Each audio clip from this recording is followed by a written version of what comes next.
Welcome everyone to today's webinar, Designing a Policy to Meet Your Long-Term Mission Endowment Spending. We're really excited to have you all here today. Before we get started, there are just a few housekeeping items I want to address. First, if you are joining us here for CPE, please make sure that you're actively responding to all the polling questions we'll have for today for the duration of the broadcast. And then also we do encourage you to chat and answer or ask questions in the Q&A function. We'll be addressing those as time allows throughout the presentation. And today's learning objectives are to explain spending methodologies, assess the impact of spending policy on endowments, examine the alignment of asset allocation and spending policy. And with that, I'd like to hand it off to our friends over at Hurdle Callahan. Thank you so much. Good afternoon, everyone. Thank you for joining us today for this conversation with Armanino at the Ensworth School on developing a plan for endowment spending that advances your school's mission. My name is Catherine Lee Clark, and I'm an investment officer with Hurdle Callahan in Texas. At Hurdle Callahan, we take a drastically different approach to managing investment portfolios. We understand that endowments don't operate in a vacuum. So we work with schools to articulate the purpose of their endowment and harmonize their asset allocation and spending policy with their operating and fundraising capabilities, which brings us to today's discussion. The past year's volatility in investment markets, combined with uncertainty around enrollment and increased spending in areas like ventilation and remote learning technology. It was difficult to stay disciplined with investing and spending your endowment. And that discipline assumes your school had a plan for a crisis before March 2020. If you didn't, you are not alone. So today we'll discuss ways of thinking about your endowment's purpose and how to develop that plan going forward that meets the needs of your school situation. My colleague, John Griffith, will lead the discussion with the team from Armanino and Whitney Johnson from the Ensworth School in Nashville.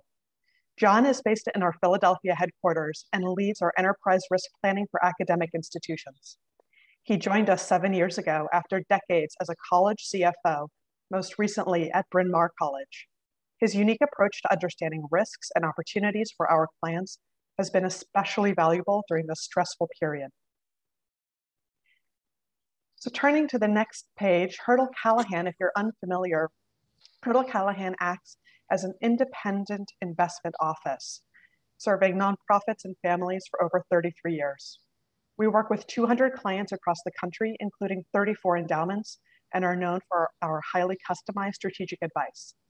What we do is to design comprehensive investment programs diversified across a broad range of asset classes, including public and private market strategies. With approximately $17 billion under management, we use our deep networks and purchasing power to help endowments of all sizes access top investment strategies. My role in this webcast is to facilitate the questions and ensure that every participant gets to have the dialogue that they want to have so they leave the presentation with actionable information. At the bottom of your screen, you'll see a chat box and a Q&A box. Feel free to use either to submit questions and comments as we go, and I will address them on the fly or weave them into the discussion that our presenters are having. With that, I'll hand it over to Kathy Ferguson from Armanino to introduce her firm and her team. Hi guys, my name is Kathy Ferguson. For those of you who have not met me, I am proud to be one of our national leaders over our private school practice here at Armanino. I also want to introduce Brian. He is one of my trusted partners that works daily with independent schools. Brian, you want to say hello and tell us about you? Yeah, Brian Venzel, audit partner here at Armanino. Work with a bunch of schools across the nation and both on the audit side and also on the data and analytics side. So taking a look at some of the key KPIs and really looking out into the future to make your model sustainable. Perfect. We also want to introduce Whitney Johnson. Whitney is a dear friend of mine. She's a dear friend of the firm. She is the CFO of a beautiful campus in Nashville, Tennessee. Whitney, say hello and tell us about you. Everyone, I'm glad to be invited here to talk with you today. In Nashville, Tennessee at Ensworth, and prior to that, I was at the Hockaday School in Dallas. Before that, I started auditing a lot of private schools and universities with Grant Thornton, so it's great to be here. Okay, so let me just tell you a little bit about Armanino. I know most of you are familiar with us, but just in case you aren't, Armanino is the 21st largest accounting firm in the nation. Largest niches that we work with are not-for-profit and technology. We do quite a bit of work within that not-for-profit sector with independent schools. We work with about 200 private ed clients. About 100 of those we do audits on. So the other thing I want to draw your attention to is if you, and I'm going to flip over to the pointer here. So if you look over here at this section, I would draw your attention to this section of the screen. Our purpose is to be the most innovative and entrepreneurial firm that makes a positive impact on the lives of our clients, our people, and our communities. Why is that important? Because that's why we're here today. We're going to bring together people that have unique specialties and expertise that our clients, our future clients, and of course, anybody in that independent school world can really take advantage of. Other thing I want to draw your attention to, something I'm really proud of, is we have recently been certified, I don't even think Whitney has heard this yet, as a B Corp. That, if you've not heard of B Corps before, they are awarded to businesses that meet the highest standards for verified social and environmental performances. Basically, it means that we really do balance profit and purpose. And so it's a really big honor, and we are very excited to be a part of that elite circle. So that's just a little bit about who we are. So now let's talk about, why are we talking about spending policy? John, do you want to walk us through just some of the fundamental reasons why we want to talk about spending policies and those goals? Sure, Kathy. So I think most people are familiar with why, what the purpose of an endowment is. And these are the three primary purposes. There's asset preservation, there's maintaining intergenerational equity, and there's a stable and growing budgetary support. And while we focus on that as the endowment, on the asset allocation side, really the spending policy has more impact on you achieving these objectives than the asset allocation does often. But asset allocation always gets all the publicity and all the emphasis. And the reality is you can't have a successful endowment without having a successful spending policy that's customized for your school. Yeah, no, that's great. So Brian, talk to us a little bit about some of those factors that come into play when you're considering that return objective that you want. Yeah, so John mentioned obviously kind of asset preservation, maintaining that purchasing power of the endowment. And obviously you have a few different levers here that are going to impact that. Inflation and fees are really out of our control. But as John alluded to, spending and asset allocation are both in our control to really make sure we're keeping pace, obviously first and foremost with preserving that endowment purchasing power. And then hopefully, as we'll go through the slides, learning how to maybe grow on that purchasing power. Yeah, no, that's a great point, Brian. So we really need to align our spending policy with our operational model.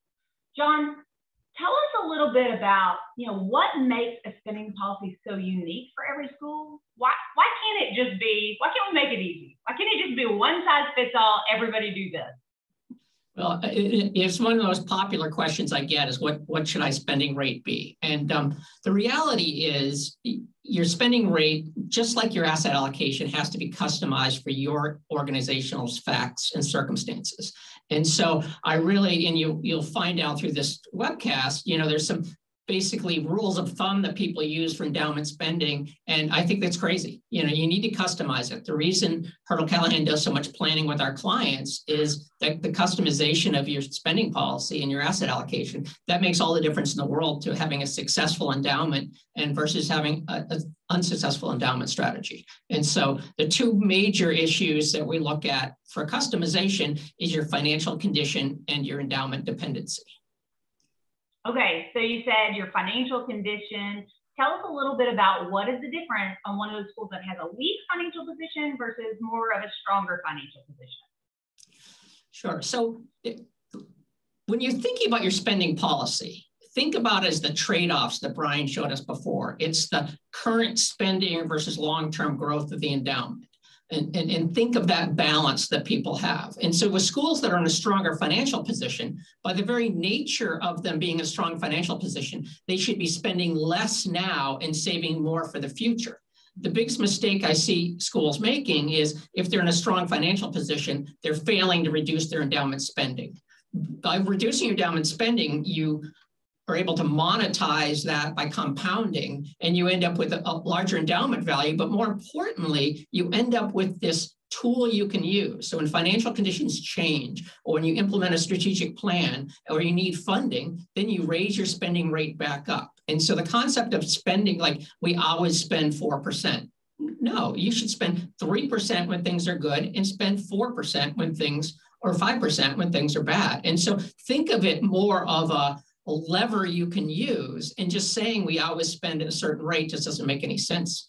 Obviously, if you're in a weak financial position, it's much more difficult to reduce your spending in the short term. And so what you need to make sure in that situation is that you've got a methodology, spending methodology that works for you. So a spending methodology, which is very volatile, doesn't work for a school that's in a weak financial position, because they can't adjust quick enough to the volatility in the marketplace. And schools in a weak financial position, the biggest mistake they make is correlating, I have a weak financial condition, so I should have less equity in my asset allocation. And that really, when you do that, when you're spending too much and your asset allocation doesn't have enough equity in it, you're really locking in your financial weakness and making sure that in the long run, you're not going to improve your financial situation through the endowment. And so sometimes when you're trying to understand the interconnectivities, the endowment may be the best hope you have to grow a revenue stream in the future. And so sometimes people are too reluctant to add equities if they're in a weak financial position. Yeah, no, that all makes sense. So, you know, if you're looking at what is your current financial position, how is it going to come into play depending on how, can you move as much if you have more dependency on that spend? Right. So if you have a low endowment dependency, for independent schools, the average contribution to your budget is about 11%. And so, but if you're a school that has a 3% dependency on their endowment, there's two things that often happen. People undermanage the endowment. They don't really care what they spend. They don't really care about their, less concerned about their asset allocation. And so again, because you're less dependent on it, maybe you should look at lowering your spending rate and then growing your assets over time. So I find sometimes endowment size, and we'll talk about this as it relates to asset allocation, people kind of ignore it because that's not that big of a portion of our budget. But if you have a low endowment dependency, then obviously the rate in which you charge is really less material to your overall financial condition, and you're really less concerned about the volatility that the spending rate gives it. Yeah. Now, if you're highly dependent on your endowment, then you basically do not have the ability to reduce spending. So our clients who are 50, 60% dependent on their endowment, they cannot reduce their spending. So that's almost a lever that you can't adjust. And so then when you're thinking about a spending methodology, you need to make sure the spending methodology is very consistent and even over time, because if you're highly dependent on endowment, you can't withstand the volatility that can happen from some of the spending methodologies. The other piece that happens with highly dependent endowment is your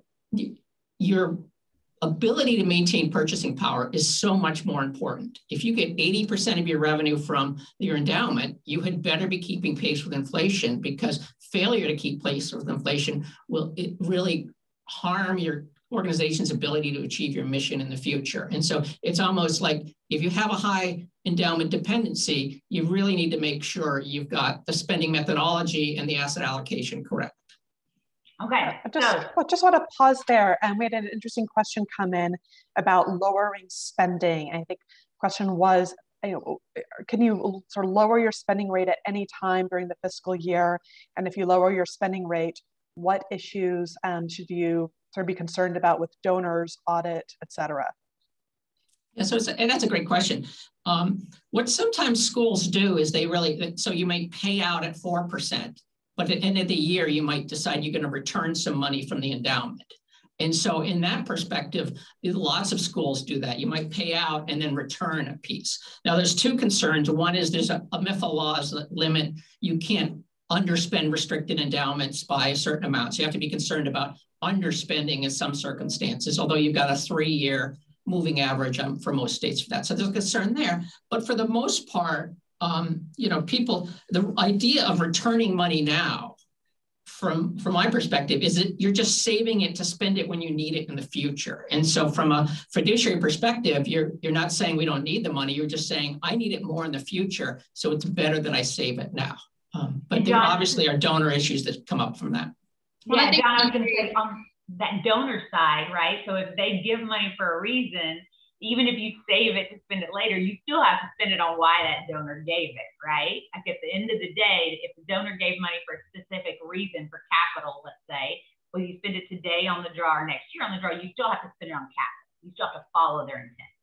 Well, and you can get out on the front end of that too, with how you write it into your pledge agreements, how you write it into your spending policy, to say that the board at any time has the right to change the spending policy as long as it's prudent within the terms of MIFA. And so as long as the donors know that on the front end, you just need to work closely with your advancement office to make sure that they're explaining that when they're soliciting those major gifts.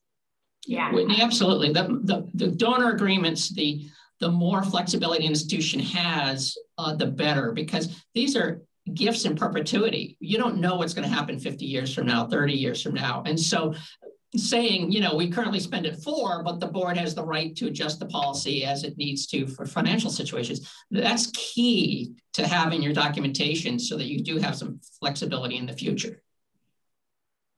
So guys, this is, so the question starts to become in, do you have the right spending policy in place? Brian, tell us a little bit about, like, what are you seeing? What is the most common? When you're out there in the field, you're doing audits, you're working with different schools and stuff, what's the most common spending policy you see out there? Yeah, I mean, at Armanino, we work with over 100 schools on the audit side, and I can confidently say the majority are using that 12-quarter, 3-year moving average that we'll discuss. And usually that rate is in the 2 to 5% range. And, really probably 3.5 to 4% is where you're going to sit with most of the schools that we work with. So Whitney, you said, I mean, you're currently with Ensworth, you were with another school before, you are very connected, I think, with your peers. Is that what you hear too? Is that kind of what's in the market? Yeah, absolutely. I mean, I think, we hear this a lot in the independent school world, that's what we've always done. And it's an easy policy to apply, to do sort of that 3-year moving average. But a lot of schools I know are having the conversation about lowering the spending rate for this very reason.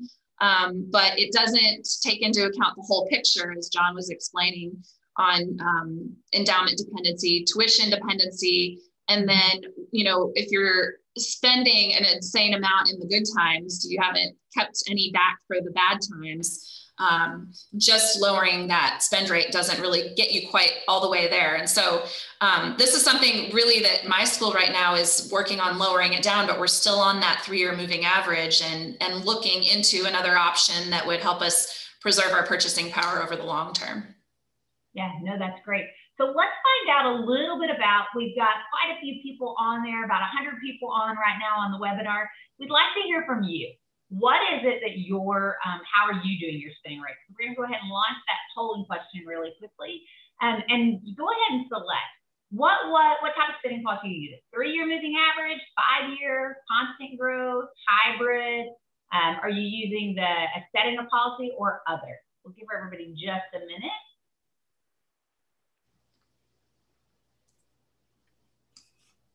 And Marie, whenever you feel like everybody's kind of put that in there, if you want to kind of share those results with us. Oh, there you go. So it looks like about 53% of the people said that they were using moving average. Another 7 are using the 5-year moving average. So that's about 60% of people using moving average. John, is that pretty consistent with what you see in the market? Yes, this is right in line. If you look at the next chart, not only in independent schools, but in all nonprofits, a percentage of a moving average is the #1 spending methodology. And then the other 40% is kind of mixed among other, with the favorite being spending each year, setting, which I think is actually the worst methodology, because I think it emphasizes current year problems and makes the endowment feel more like a piggy bank. Do we need more this year? Do we need less this year? I think a spending policy kind of helps you have a plan and implement that plan. And I am a big believer in changing your spending when you need to, but every year is too frequent. And then there's a hybrid methodology, which we'll talk about. But the sad part about this discussion today is that my favorite spending methodology is the constant growth. And so 98% of all independent schools disagree with me. And so my job today is to help convince you why that constant growth methodology is the best methodology. Or just haven't gotten there yet, John. Well, I'm not unbiased, so I might as well share my bias with you early on. Right. So if most people are using moving average, clearly you don't think moving average is the best. Can you tell us a little bit about what are the flaws of moving average? That's what everybody's using. Why not use that? And why people use it, I think, is more related to the early endowment work from the Ford Foundation, which suggested this is a methodology, and that kind of get codified at most organizations. And so this shows an $100 million endowment, the endowment payout of that over the last 20 years. And so we have a 3-year moving average at 5%, and we've assumed no new gifts and a 70-30 asset allocation. And so let's look at the run up to the tech bubble. There were years in which your endowment spending went up 17 or 18% a year. Then you hit the tech bubble and take that nice ride down, and you have cutting your endowment spending by 15 or 20% a year. And then you turn the corner on that before the great financial crisis, and you get the point. It's a roller coaster ride.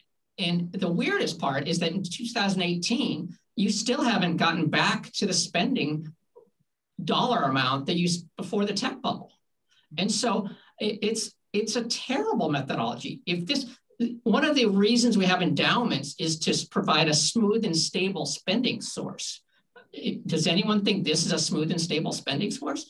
As a former CFO, I want something that's predictable. And I know last year, Whitney had an incident where her, May 31st is her, her year end. And so May was a terrible month last year. So she took a hit at the last minute in her budget just because May 31st was a terrible point in time. It doesn't make any sense to manage this way.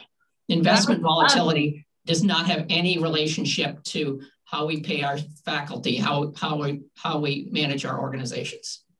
And that's really difficult to explain to the donors too, when you have a hit like that that's based on a point in time, and then the donors see the markets just booming the next year, and they wonder why you're not spending their gift to the extent that they would wish to see it put to work. So yeah, and the market's only getting more volatile, so it's making it tough. Well, and the donor piece is interesting. So if I gave you an endowment in 1996 and it paid for one scholarship, by the time you get to year 2000, it's probably paying for 2 scholarships, 2.5 scholarships. But then you go through the financial crisis and you're paying for 75% of a scholarship. So when you're funding something in perpetuity, you need some consistency. And so this may be the most popular methodology, but I just don't know why. I don't understand it. All right, John.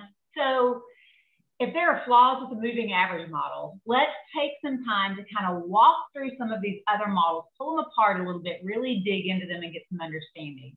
I know we've mentioned 6 different models. We see those here on the screen, but if it's okay with you, I'd love to see you kind of really explain. Some of these are a little more self-explanatory. Can you really walk us through the difference in moving average, constant growth, and hybrid, and what some of those are made up of and some details behind it? Sure. So the moving average, and I thought that the poll we did was perfect, which is, most people use a 3-year moving average, but there was a certain group that had moved to a 5-year moving average. The concept being that the smoothing of the 3 years we saw before doesn't really work that well. So if we average it over 5 years or 20 quarters, then it will provide a smoother methodology. And there's no question the 5-year methodology provides a smoother spending path. But, and I've had clients who use a 7-year moving spending average, and that's no better than the 5% or a 5-year or 3-year methodology. But let's take a look at what this looks like, and I can explain why I think the 5-year is not an ideal strategy. So you can see the 5-year spending policy is smoother. The peaks and values are less than the 3-year. But you still see a considerable ramp up and you see a considerable ramp down over time. So some of the problems with the 5-year moving average is actually, the financial crisis in this thing, in year 7, there was a financial crisis. Well, look what happened in year 7 of the 5-year moving average. It kept going up. So the year of a financial crisis, stock market dropped 22% and your spending went up because you have a 5-year trail. And then you're cutting your spending for the next 5 years. And so it's less responsive than the 3-year. It gives you some time to implement it, but it's just a really long time frame. And I know as a CFO, no one remembers the crisis of 5 years ago. And for Whitney to explain, oh, we're still cutting our endowment spending because there was a market bubble collapse 5 years ago, it's just a very difficult conversation. No one really understood it or remember the crises. Okay, so tell us a little bit about what's the difference in, if that doesn't work, tell us about what is constant growth. We've heard you say it's your favorite. What is it? Explain it to us a little bit. So constant growth is just as it sounds. So you take how much you spent last year and you inflate it. And so you decide what the inflation rate is. And so sometimes I have clients using a 1% growth rate. Sometimes I have clients using a 4% growth rate. It depends on what you're trying to achieve. And then you add to that inflation how much you got in gifts last year, and then you apply a spending rate. So if you got $1 million in gifts and you have a 4% spend rate, then you add that to your spending. And in future years, that gets inflated based on your inflation rate.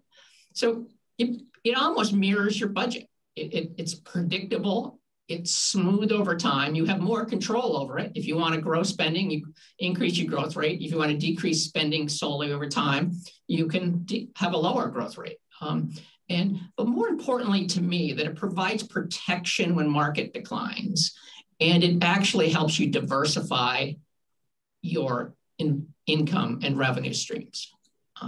And so the hybrid methodology is actually just a combination of the constant growth. It's 70 or 80% of constant growth plus a piece of a 3-year moving average. And so as you can imagine, it's not quite as consistent and stable as constant growth, but it's far stabler than a simple 3-year moving average. I don't like the hybrid because actually I think it's complex and unnecessarily so. But the hybrid methodology is the favorite of the Ivy League. Stanford, Yale, most of the Ivy League endowments use some kind of a hybrid methodology. But they're smarter than we are, so maybe we shouldn't be using that. Okay, so walk us through a little bit of how does constant growth play out compared to this 3-year average. So here's the 3-year average you showed us before. If we lay over constant growth, let's look at what that looks like. Okay, so the orange line is the constant growth rate. And what you can see there is it basically increases at a budgetary rate over time. In this example, we use a 2.5% constant growth rate. And so you can see that it increases at 2.5% a year. And what it avoids is the massive overspending that happened in year 3 versus year up to year 10 with the 3-year moving average. Basically, that is overspending. And down below, you're spending at the right amount. And the difference in the constant growth and 3-year moving average is the 3-year moving average, what you fix is the percentage. When you use constant growth, what you're fixing is the dollar amounts. So there are years that you're spending a higher percentage. You could be spending 5.5%, or you could be spending as low as 3%. So you're less concerned with what you're spending each year and more concerned with, on average, you're going to spend 4%. And focusing on your average, accepting that your endowment should provide more resources for you in bad times and less resources in good times. So if we look at this, in year 8 and 9, when the financial crisis was occurring, or in year 14, 15, 16, when the financial crisis occurred there, your constant growth is actually increasing. So instead of cutting your budget the same year that you have trouble getting gifts, tuition is hard to come by, you're actually getting increase. So it's a diversifier for your revenue, which under the 3-year moving average, it's not a diversifier. At the same time your gifts collapse, your endowment spending collapses. So this really makes it uncorrelated to the markets, which is really beneficial if you're trying to balance your budget. So John, there's a little bit of, you would think constant growth, this would be a straight line. There's a little bit of a movement around. Can you tell us a little bit about that and why that's there? Sure. So not everyone uses this methodology with a floor and a ceiling, but the concept being some people are concerned, I don't want to ever spend too much and I don't want to spend too little. And if you just set up constant growth, there's a possibility that you would spend too high of a percentage or too low of a percentage. So the way you solve that is you set up a floor, which says you cannot spend less than 3% of the market value. And so you can see in year 4 or year 5, the calculated constant growth at 2.5% was going to be less than 3%. So there's a bump up in the amount that you spend that year. And you can see that occurs for 2 straight years. Now, what's interesting about this, you know what happens in year 7? The tech bubble collapses. So it's almost like, as soon as you hit a floor, you should actually know that a bubble is occurring. But so if you didn't have a floor there, you would have ended up being okay because the tech bubble occurs. Now on the ceiling side, it's the opposite. So it's as a result of the financial crisis, suddenly they would have spent above 5.5%. And so what the formula does is say you can't spend above 5.5% of your market value. You have to cut your spending to a maximum of 5.5%. And so you can see a slight decline there. But about 50% use the floor and ceiling, 50% don't. It really is kind of a preference, but it's really hard to hit it. As you can see, only major financial crises does it really interfere. The normal volatility of a 20% drop in the market does not impact your constant growth methodology. It has to be if you had a board or finance committee and they were concerned about getting out of proportion with the total assets in there, then this kind of could give them a little bit of comfort that you can stay within constant growth as long as you stay within the realm, and that might give them some comfort. Yeah, I've seen it more with schools that are spending too much. So if they were spending at 5% now and the board wanted to lower it, what they would say is, we're going to put a ceiling on it. And so it's a purposeful way of keeping spending down. But assuming you're spending, if the average independent school is spending at 4%, if you spend at 4%, it's very hard to hit a ceiling. Yep. The markets just don't go straight up like that. John, we have a couple of questions. Okay. One, just to clarify with these, are floor and ceiling resets, is that based on this end of year valuation, or are you using a sort of average type valuation over a few years to determine where you hit a floor and ceiling? It's a great question. It's both. It could be either. It could be either. A lot of people do apply a 3-year moving average to that just to avoid the, triggering it based on a point in time. And so the most common methodology I've seen is people using a 3-year moving average at 5.5 or 3%. But I've seen it done both ways. And John, I think you already have a convert. Somebody asked about sort of how to switch from a moving average model to constant growth, which I think the question underlying that is, sort of where do you set that spending level at the beginning if you're changing methods? It's a great question. So if you're happy at their level of spending, so if you were spending at 4% and you felt like that was the right number, then it's a pretty easy transition. You just take what you spent last year, you add a growth rate, and you move on. Now, I will say it takes a lot of modeling. So how much you get in gifts, what you're adding the gift spending rate in, what your current spending rate is. It actually takes a little bit of modeling to figure out the right floor and the right ceiling and what happens if there's a financial crisis. It's harder to switch over when you're spending at a higher rate because you're getting closer to a ceiling or an issue there. But the other thing it gives you the opportunity to do is I've had a lot of clients who say, oh, spending at 5.5, we don't want to spend at 5.5. And so we set them up starting at the same dollar amount because it's always hard to cut the spending, but you just grow it at a lower rate. So you grow it at 1% instead of 2% or 3. And then slowly over time, your spending rate goes from 5.5 down to 4.5. And it takes about 7 years to get there, but it's a smooth path for the organization. And not this, today we're going to change the spending policy and it's going down by $200,000. Sorry to interrupt you, John. One thing I think you really need to pay attention to as well is when you set that constant growth rate that you're going to increase by, you also need to pay attention to what your tuition increases and your salary increases are doing. Because if it's significantly lower than where your salary and tuition increases are, you're going to become more tuition dependent over the long term. So you just need to, this is what I like about this model, is it really forces you to marry up what's happening in the endowment to what's happening in your operating budget. And so, my plan for this year is to get our investment committee and our finance committee together to look at this, because it really hits home on trying to meet, both preserving purchasing power and ensuring that we're not becoming too tuition dependent over the long term. Yeah, Whitney, that's a great point. When I do planning with our clients, I actually build an operating model for them. And I show them what impact these different things would have on what percentage of your revenue is coming from tuition versus what percentage is coming from endowment income. And I do that both to show the impact of the asset allocation, the spending, but also when there's capital campaigns, and say, if you do this capital campaign, everyone thinks that that next $50 million will make it work out great for you, but when you model it out, you might not be making as big of an impact as you think. And so I actually always model operations along with endowment. I think one of the mistakes people make in planning is focusing on the assets without focusing on how that flows through to your budget. Exactly. Okay, so John, so talk to us a little bit. I know we just touched on the hybrid, but let's look, if we compare the hybrid to the constant growth, what would that look like? Yeah, so that's what this is. So the orange is the constant growth that we looked at before. And the blue, I'm not sure what color that is. The blue is the hybrid. So it's 70% constant growth and 25% 3-year moving average. And as you can see, it tracks pretty closely to constant growth. It's just a little bit off. And so I'm not sure, it's more complicated.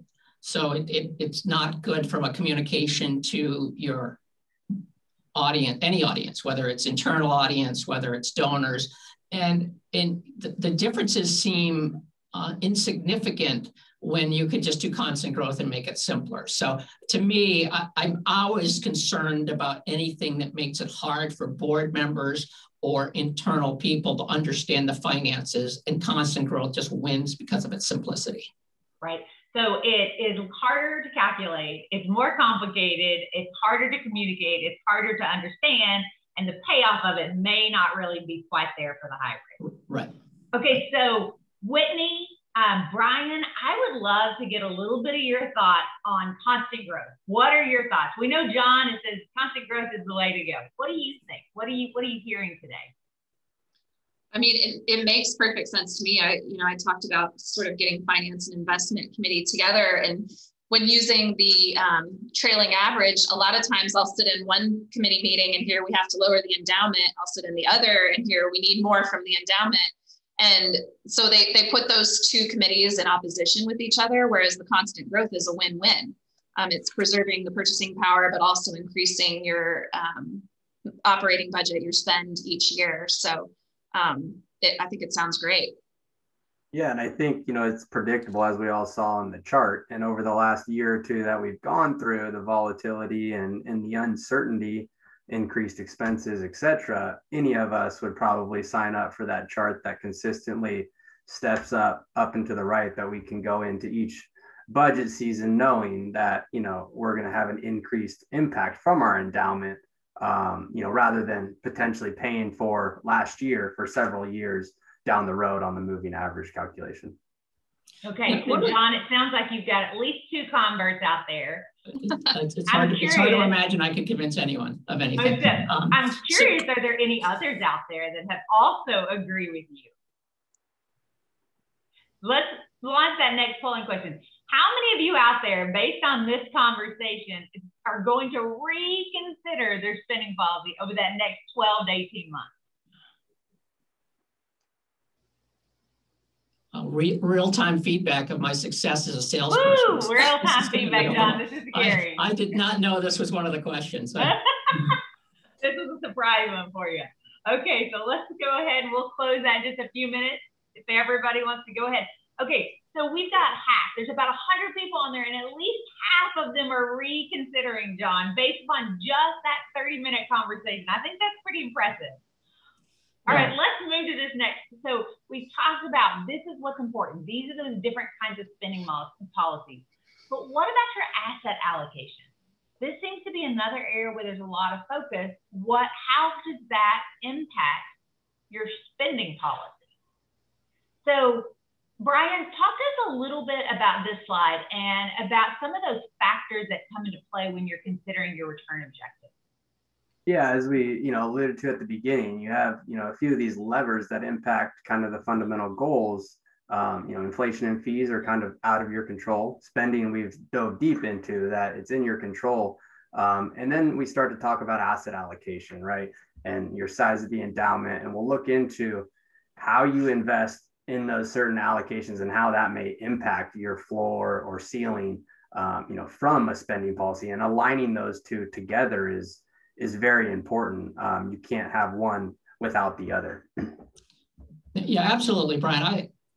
Trustees ask me all the time, what should our investment strategy be, or what should our spending policy be? And you can't answer that question in isolation of each other. You could have, depending on your asset allocation, your spending policy could be anything from 3 to 6%. As long as you are maintaining purchasing power, or if you want to growing your endowment. And so it puzzles me when people have discussions about spending policy or asset allocation, or even the objective of the endowment, without looking at it holistically, because there's nothing that's independent about this. Yeah. So let's kind of find out, what are the spending policies out there? How are people currently, are they invested? So let's launch this next polling question. What percentage of your investment portfolio is currently in bonds or cash? A little bit more conservatively. Do you have 20% or less, 20 to 30%, 30 to 40, 40 to 50, more than 50? How much do you have kind of in a conservative portion of your portfolio, bonds and really cash? I tend to go quick on polls, so you got to answer quick. Okay, we'll give it just another couple seconds there. And maybe 3. There you go. Let's see what they said. Okay, so we've got 37% of our people have 20% or less. We have 7% who have 50% or more. We've got about 20%, really between 20 and 40% in cash and bonds is about half of our audience. So Brian, talk to us a little bit here about, this is saying that there's a saying, we've all kind of heard this, right? The higher the risk, the higher the reward. So Brian, walk me through on this chart, what is the difference in my return as the equity allocation increases in my portfolio? If I put more in equities, what happens to my return? Yeah, you can see obviously, higher equities is going to be higher return and greater purchasing power. Now, volatility will come in the short run, but let's remember what we're talking about here, and it's endowment, long-term, growth. So those that are in that, 10, 20, 30% only equities, you can see you're kind of at a ceiling of, 3% or so on a spending policy. And I'm sure many may be above that, where you are then eroding away or not keeping up with inflation and whatnot, and not necessarily preserving that purchasing power. Now, when you get farther and farther into the equity spectrum, we'll look at kind of the data, you can just see the impact and growth that it can have over time while still being okay, with the volatility that John will talk about. So Brian, on this chart, this is really showing, there's an increase there. What happens in this chart is really pretty because that spending policy just lines up. So you still have this nice gap. What happens if we have less in our equity portfolio, but we still have a high draw? So if we're saying, hey, we're going to go ahead and we're going to spend at 5%, but we don't have that much in equity. We've only got 20 to 30% equities. What's going to happen? You're going to, reduce your purchasing power over time. You're going to kind of erode away those accumulated earnings and really lessen the impact that the endowment can have on your organization, for the long term.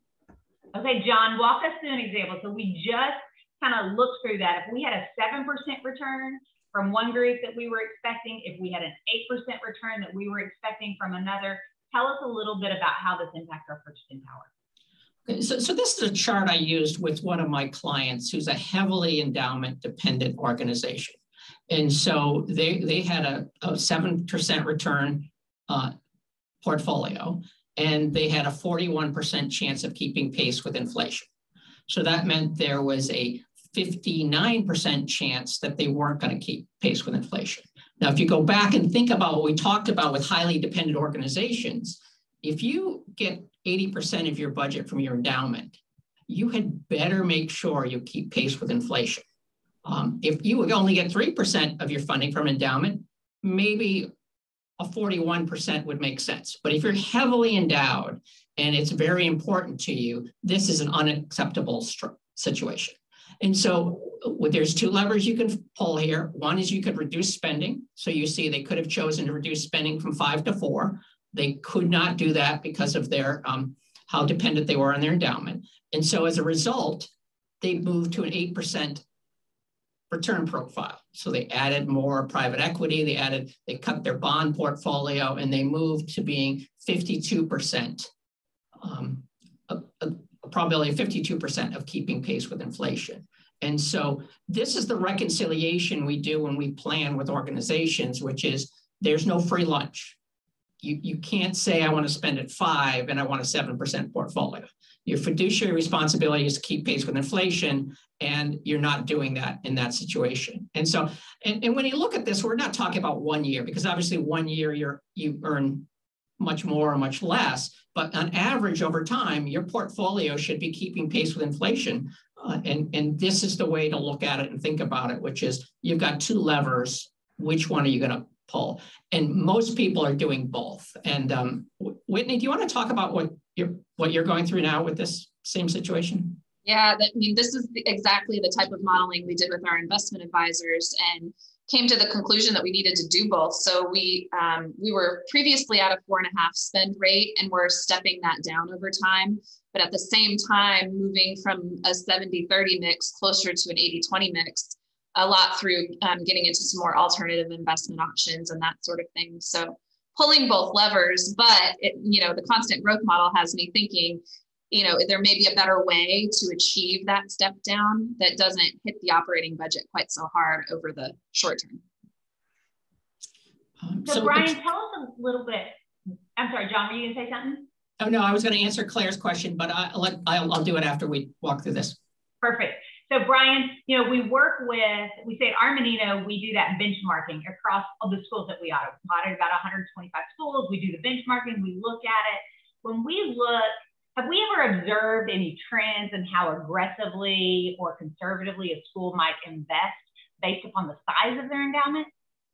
Yeah, as you mentioned, we're super passionate about data and analytics and benchmarking and providing that to our schools. And what the data shows over the last few years is that really the size of the endowment potentially impacts the way we are investing that endowment, and you can see, a heavy weight on fixed income for lower sized endowments of, 5 to 25 million, they're 40+% of fixed income. And we've already kind of, Whitney alluded to the 80-20 model that they're working towards. And then when you get to the other side of the token and the larger endowments, and they're probably less dependent on the endowment, than those endowments at 5 to 25 million, they're heavily into equities, they're heavily into alternatives. And although, again, there's current short-term volatility, short-term liquidity, problems potentially with, alternatives and whatnot over the long term, you can see that they're, impacting their organization and having a greater endowment purchasing power because of their asset allocation. Yeah, and I think some of those smaller entities too, they might not have access to some of the alternative investments that have a higher buy-in rate, but they, in this case, should be pushing the gas a little bit harder on the equities if they can't get into that space. Exactly. So John, tell us a little bit about what you think about if it's a small endowment and I'm a little bit more conservative because I'm scared to put it in there. It may be an access, or it may just be we're a little bit more of a conservative school versus those bigger schools. What do you have to say to those smaller schools or maybe smaller endowments? Yeah, you may have heard this from me before, but you should let the facts and circumstances of your school dictate your asset allocation. And so if you have a $25 million endowment and you're in a very strong financial situation, then maybe you can afford to have a much higher equity allocation. If you are a $25 million endowment and your school is heavily dependent on the endowment, you can't have a 40% allocation to fixed income because you're not going to keep pace with inflation. Whether it's the NACUBO benchmark study or the Common Fund study of independent schools, everyone's focused on comparing their asset allocation to the size. And I hate that, because you should compare your asset allocation to what you as an organization need. And there's risk tolerance, there's the ability to take financial risk, and there's objectives that you're trying to achieve. And so the size shouldn't matter at all. But in independent schools, there's another thing that I suspect is influencing this, which is there's tend to be a tendency in independent schools to combine reserves and endowment together. And so what you end up in that situation is kind of this compromised asset allocation. So you don't really have an endowment asset allocation. You don't really have a reserve asset allocation. You've got this. And so I'm a big fan of breaking those apart, determining what the right asset allocation is for each of the pools and invest accordingly. But there's sometimes you end up with a compromise situation, but frankly, it's hard to imagine why a 41% allocation to fixed income, if it really is an endowment, makes any sense. Yeah. So let's just kind of look at that. So for that $5 to $25 million average kind of school, let's just take into consideration that they do have 41% in fixed income, 53% in equities, and then a little bit in alternatives. So if we make some general assumptions regarding the return that they might have, and then kind of weight that average, we would end up with an estimated return of about 5%. John, what would the impact to the spending rate be for that? So that would tell you that you couldn't have a spending rate above 3%.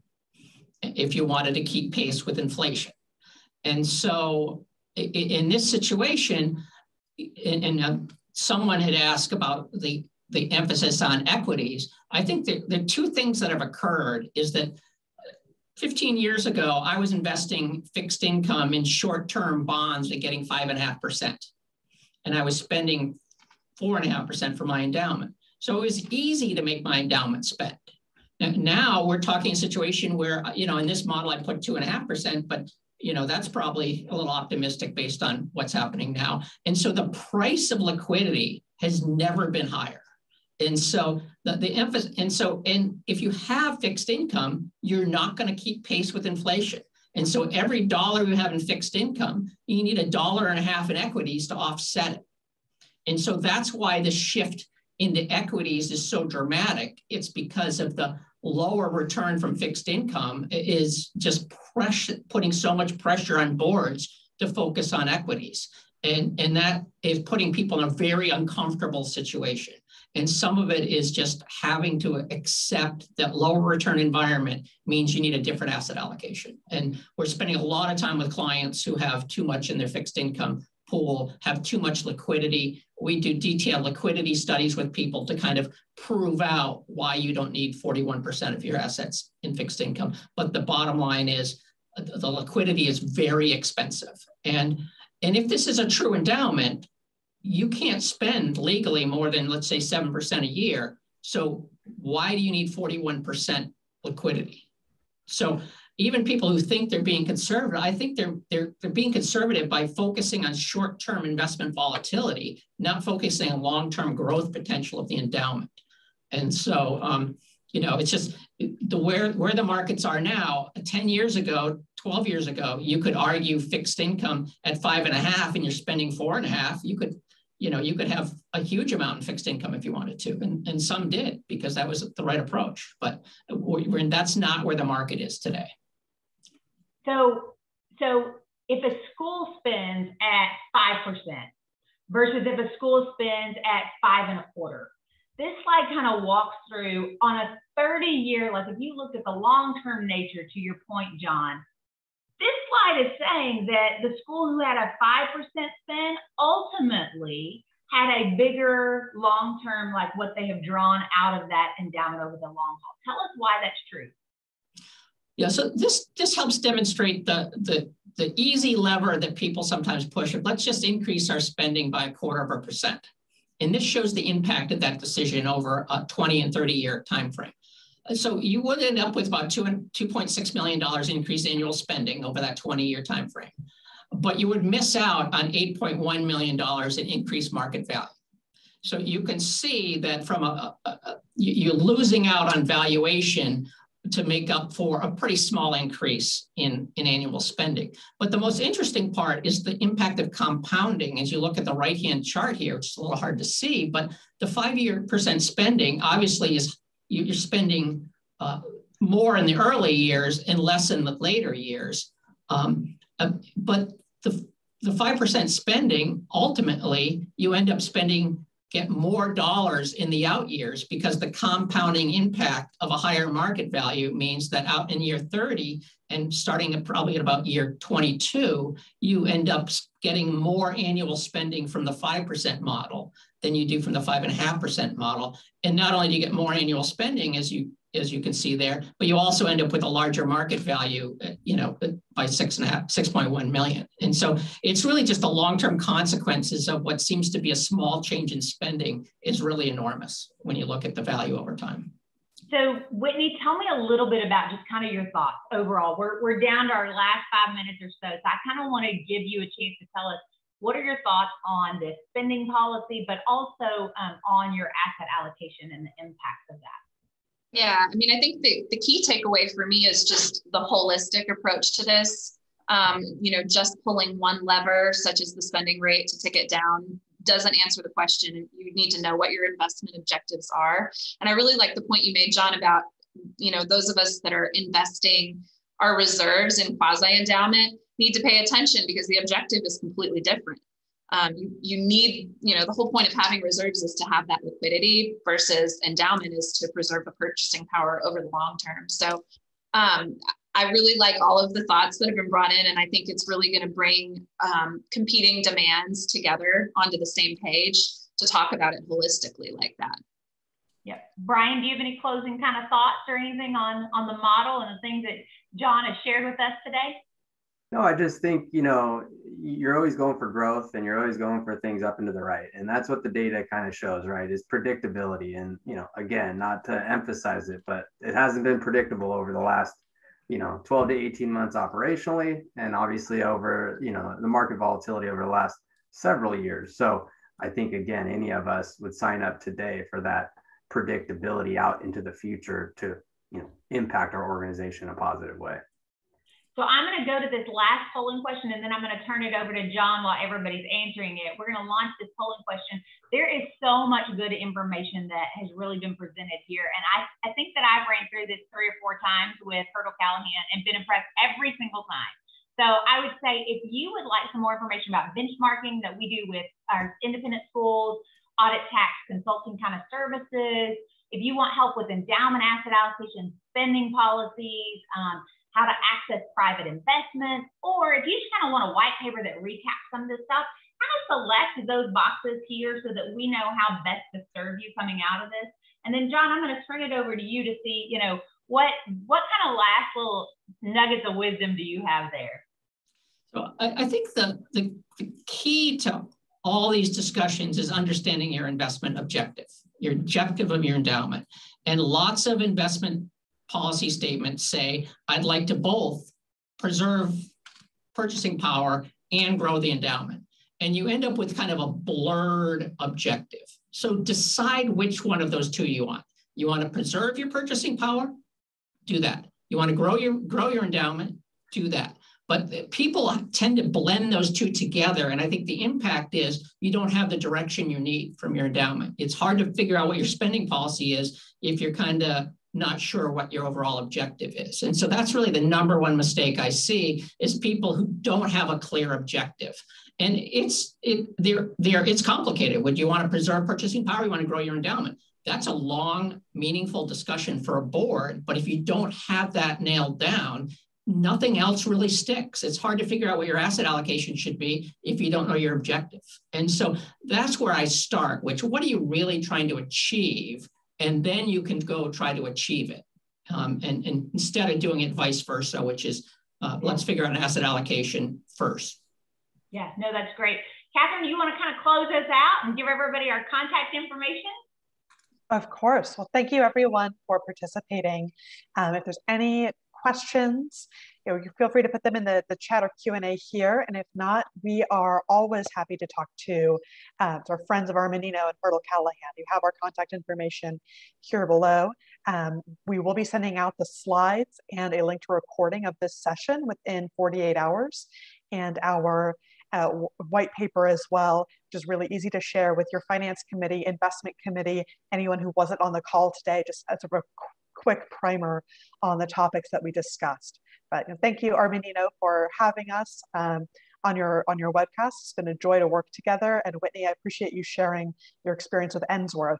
For the half of you that John has maybe converted, we would love to find out sort of what happens and how those conversations go, and any feedback that you have on how you could continue on in your process.